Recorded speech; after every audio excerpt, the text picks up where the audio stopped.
to give this episode some necessary context, I didn't sleep well last night. I spent the day yesterday putting an episode together called Marker and Murder, talking about the 6-month marker since the Beirut blasts and the assassination of Lokman Slim. And I spent a good 12 hours on that episode, and I was on autopilot, so I didn't really want to process any feelings per se. I wanted to work, and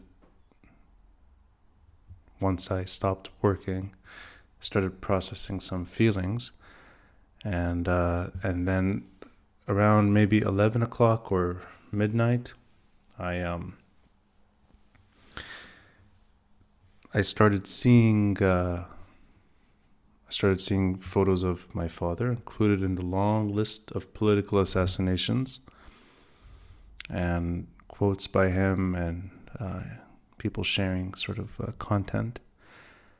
And I think my mind went a bit, I don't know, I wasn't able to relax. And just a few hours later, I'm here.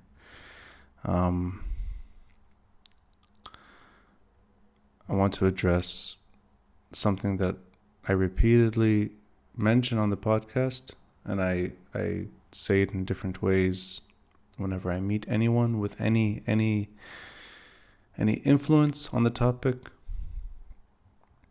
And for anyone that's been listening or watching these episodes, I've made it clear.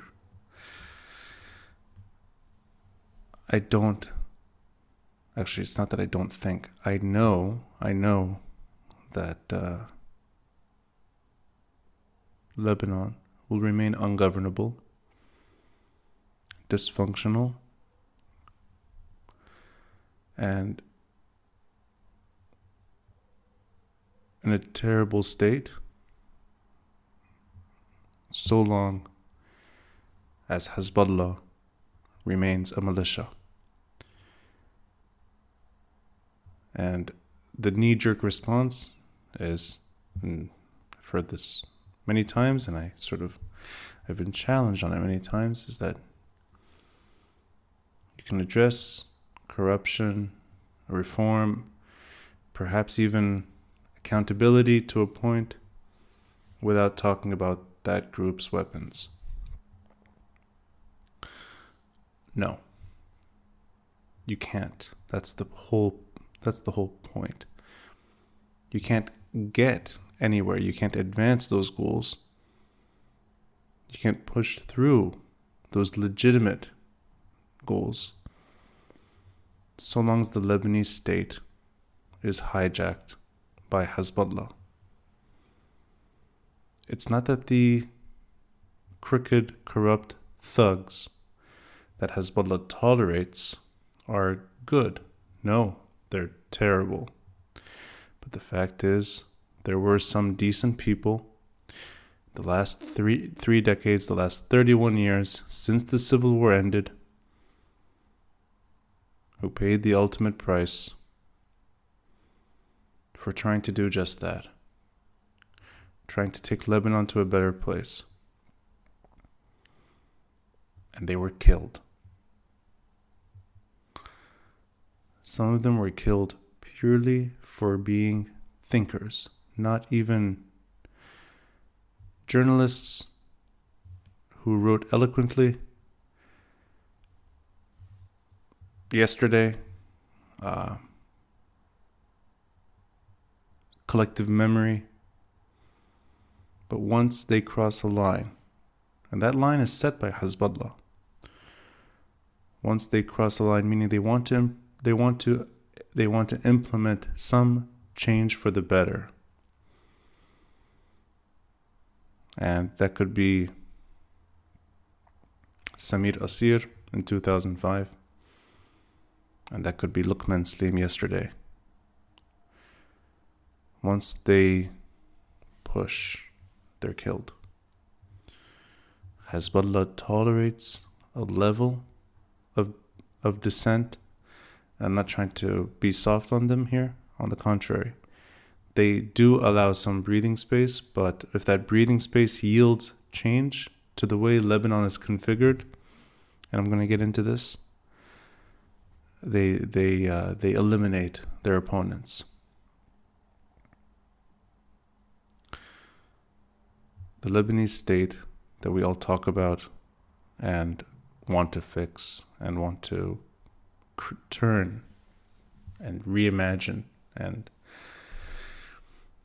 basically hold to account in the most basic sense. It's not a state. It's a post-Civil War disorder that was mismanaged by the Syrian regime for 15 years and Lebanese, who either tolerated it to a point and worked within the system, and once they decided that it was time to shift gears and move away from that order, they were killed. And now we're going back to 2005. In 2004, there were attempted assassinations. From 2005 until late 2013, every single Lebanese politician, journalist, anyone with influence who dared suggest that Hezbollah's weapons are contributing immensely to that post-war disorder and the state's erosion and institutional decay and lack of any form of trust, and that their weapons are indeed a major concern for everyone in this country, they were killed. Hezbollah killed my father, and my father, his only concern was living in a Lebanon that is decent. Not great, not the Lebanon that maybe a lot of us yearn for inside, just decent. And he was working to that goal. And he concluded years and years earlier that sovereignty and decision-making, the basics, borders, security, destiny, if it was not left to the Lebanese, even decent state or decency is unattainable.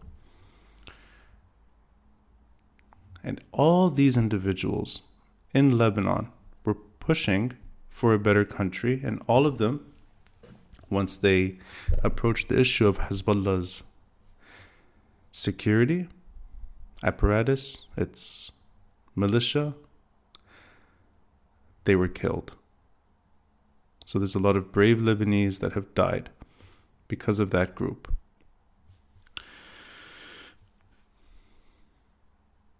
The sympathizers, the apologists, let's say, I think it's our job to contest every stupid statement that comes out of them. You should be allowed to criticize Israel. You should be allowed to hold Israel to account. And you should be able to stand up against Israel whenever necessary. And you should also be able to stand up for Lebanon. These are not mutually exclusive. And I've had to drive this point several times. And I continue to do so. That standing up for Lebanon and defending Lebanon is not an Israeli interest. It's not an Israeli policy. And people that say that, I think, are misguided, or they're blinded by their own preconceived notions. I don't think they have Lebanon anywhere in their heart. What they do have, though, is a skewed version of how to move forward, and shelving the Hezbollah issue altogether at best, on the best side of that spectrum, if you will. It's a wholly misguided approach. I don't think the answers are here. I don't think the answers are in Lebanon, because this is the familiar pattern, and it's a repeated pattern, and too many Lebanese have died. Too many decent Lebanese have died. Unjust, untimely ending to so many people for trying to fix Lebanon in Lebanon. So the answers are not here. I think the answers, for better or worse, and it's a bad factor, it's a bad reality. The answers are abroad. I think Lebanon needs to be treated the way countries that were torn apart or had the potential of being torn apart were treated, by regional conflict. And I think trying to save Lebanon and shielding Lebanon and finding a way for Iran to let go of Hezbollah is a very complicated task, but it's the only one. It's the only one that's worth championing at the moment when it comes to even the most minute domestic improvements. We've tried 18 months demonstrating, and the street has spoken loudly, eloquently, and we're waking up to 6-month markers following a port blast where there's been little to no accountability, and another assassination. So the demonstrations, despite their dialogue and best efforts, the answers are not on the street. The answers are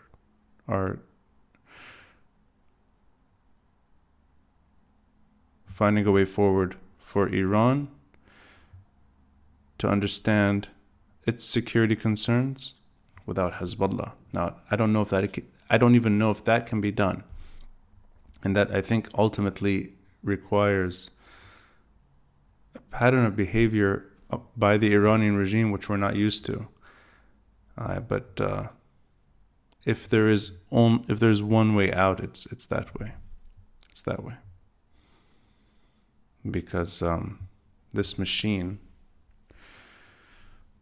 Revolutionary Guards, and what was once a more critical part, the Assad regime and Hezbollah and other proxies as well, but particularly Hezbollah.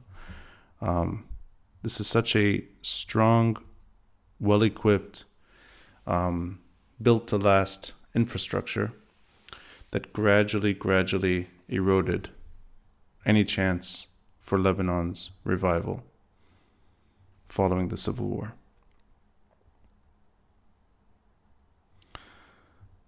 We're used to assassinations here. We tolerate them, and that's because we've been dealt so many of them that we express rage and anger and pain and sorrow. And unless you're immediately connected, or you're related, or you know the person, you move on. And that's both, I think, a human trait of adjusting to violence. It's a fact of political life in Lebanon, and that's the tragedy, that we've grown accustomed to this. So it would be right to stop this pattern, and it would be correct to demand a country without a proxy militia. It would be, I think, of everyone's concern to make that a priority whenever anyone is visiting or has any say in this story.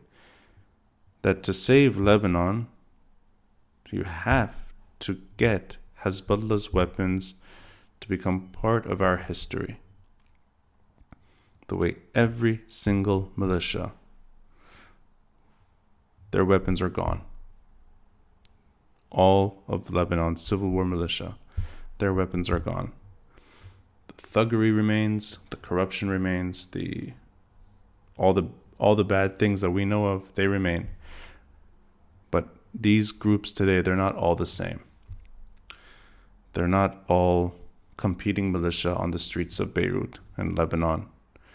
There is one militia that determines war and peace, determines the intellects that can stay alive so long as they don't cross any lines. It determines which politicians can survive as well, and which politicians are best, which politicians serve their hostage-like scenario best, and they keep bringing these people back in. And paralysis, absolute paralysis, which is what we're living through right now, is I think that's the ideal situation for a group like Hezbollah, where people are so angry at the situation that they're able to vent it at anything in the country, but getting to Hezbollah's story, they can't. So it's almost like they're protected, and they get away with murder, and they got away with it yesterday. And it's true, words don't die, and it's an old saying, but it is true. The pen is mightier than the sword. We will remember Lokman Slim's words more than we remember Hezbollah later. And we will remember all of these people who were killed. We'll remember their thoughts, and we'll preserve them later, once Hezbollah is disarmed. Their thoughts will win over violence later. But we can't enter a civil war. We will lose that civil war. Everyone will lose that civil war. Hezbollah will lose it, but the whole country will lose it as well. We can't even express what we want from Hezbollah within Lebanon, if it actually means a change of any form of behavior, because they will eliminate those voices. And we need a policy abroad that turns Lebanon into a place where regional powers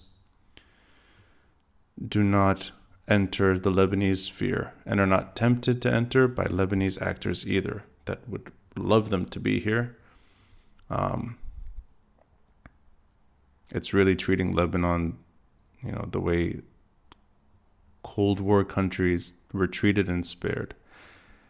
And it's dislodging Lebanon from regional conflict. And there's very little to compare, perhaps, between Lebanon and Austria or Lebanon and Finland, or even for that matter, the way the IRA was disarmed in Northern Ireland, or the way ETA was handled in Spain, or the way FARC is being reincorporated in Colombia. They're not the same stories. None of them are the same stories. But those are all countries that got out of conflict into a better place. And so did Bosnia. The Balkans, they're not at war. Lebanon, in 2021, political assassination continues. So, my father wrote a missive, because it was never published, a letter to Rouhani that my family released the day after he was assassinated. And it reflects on the need for Iran to reimagine its relationship to Lebanon without an armed Hezbollah. I'm going to read just the last section of the letter. But if anyone wants to see if anyone wants to read the whole letter, the link is available in the details box. Open letter to Rouhani. Your Excellency, Lebanon today is in a crisis on all levels. Clearly, palliatives are not enough. We need to protect Lebanon from falling further down a very slippery slope. We believe that this can be done only if regional and international powers, including Iran, are ready to take the necessary steps. The guideposts are already there. They were spelled out in the National Declaration issued jointly by all political parties, dubbed the Ba'abda Declaration. The declaration had affirmed the objective of safeguarding Lebanon's security by 1. Protecting it against spillover from Syria and more generally neutralizing it away from regional and international conflicts and alliances, and 2. Completing the implementation of Security Council Resolution 1701. In our view, this would require the following concrete steps to be agreed and launched through a special Security Council meeting or a special wider support group conference. 1. A declared commitment by all other countries, including Iran, to the neutralization of Lebanon, as agreed in the Ba'abda Declaration. Clearly, it is not enough for Lebanon to declare desire to be neutralized. More importantly, other countries need to commit themselves to respect Lebanon's desire. 2. Ending all armed participation by Lebanese groups and parties, including Hezbollah, in the Syrian conflict. 3. Establishing effective control by the Lebanese army and security forces over the border with Syria, supported by the United Nations if needed, as permitted under Security Council Resolution 1701. 4. Requesting the Security Council to begin the steps needed to complete the implementation of Security Council Resolution 1701. This aims at moving Lebanon from the current interim cessation of hostility status with Israel to a permanent ceasefire with UN security arrangements, which will end border infringements by Israel and establish complete and exclusive security authority to the Lebanese armed forces throughout the country. The vision and roadmap may seem radical, considering that Lebanon has not seen full and exclusive control by the state over its territory and over all weapons in 4 decades. But these are also the basic natural rights of any country that seeks to be free and independent. It is our obligation as representatives of the people of Lebanon to do all we can to regain those rights. For years, we have supported and will continue to support the right of Palestine to be free and independent. Similarly, we support Iran's national right as a free and sovereign nation in control of its destiny and its security within its borders. As a small but proud nation, we cannot aspire for less. Your Excellency, this is Lebanon's cause. We will do all we can to mobilize all the support it needs and deserves. Ultimately, whether we succeed or not will depend on decisions taken, not only by the Lebanese people, but also by others, including your good self. Admittedly, but also understandably, there are many Iran skeptics in Lebanon and in the region. We hope that Iran's choices in Lebanon can prove them wrong.